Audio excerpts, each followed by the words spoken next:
Ayun, good morning mga Kaanghel University TV. Mag-aalmusal na tayo pero yung mga bata tulog pa. Ito, magluluto ako ng pancit canton at meron na tayong tinapay. Siyempre, bigay natin yung tinapay para sa mga bata. Pancit canton. Yeah! Anak! Gising na, huy! Huy! Huy, gising na! Almusal na! Ay naku, ito mga ito. Ay talaga, grabe. Grabe mga bata, ano? Pero, sige. Ako nagluluto ng pancit canton. So, ito na. Ang ating pancit canton. Uy! Muntik na. Uy, dalawa pala ito. Dalawa, no? Dalawa yung ating toasty. Ayan. So, syempre, luto tayo ng pancit canton. Tapos, yun. So, waiting natin siya. Ayan, lakasan natin para mas mabili. Ayan. A few moments later. Sarap naman ang aking almusal. Ito ang almusal. Para sa mga magbubungkal ng lupa. At ito yung anak ko.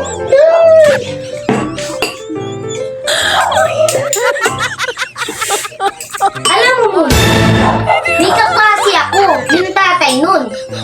Ano nangyari? Namatay dahil kumain sa pancit canton. Bakit? Kumain lang naman kasi siya ng pancit canton na napakadami. Namatay! Kumain lang siya ng madaming pancit canton, namatay.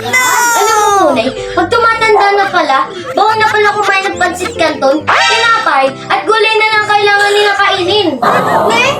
Talaga? Oo. Good morning, Papa. Good morning. Buti nagising na kayo. Kanina pa ako nag-aantay sa almusal eh. Ano yung narinig ko sa usapan nyo? Yung tatay po na kaklase ko, namatay. Bakit? Kumain siya ng madami pancit canton. Alam mo ba, Papa? Tama nga yung inala ko na pag tumatanda na, bawal na pala kumain ng pancit canton kasi madaming virus na yan. Kailangan pala sa inyong matatanda, tinapay at gulay na lang. Sa amin na mga bata, dapat mga pancit canton. Dahil marami itong chemical? Opo. Ano ba? Opo. Oh, almusal na kayo. Niluto ko talaga yan sa inyo.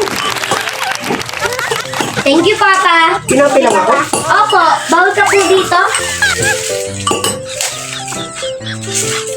Bawal ako.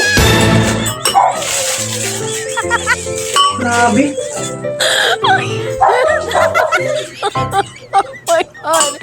Bawal na ako dyan?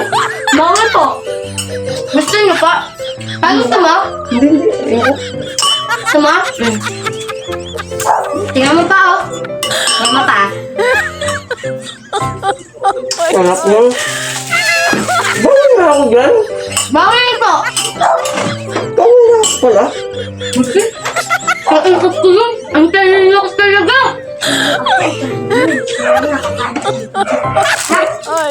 Kasi si Papa, naniwala naman. Ay, naka naman. Luko-luko si Papa. Naniwala sa atin. Alam niya namang hindi totoo.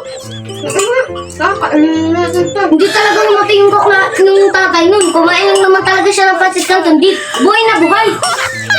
Naniwala lang talaga si Papa. Ay, naku naman talaga. Napakatalino ko. Tara, kain na tayo. Handa na talaga si Papa.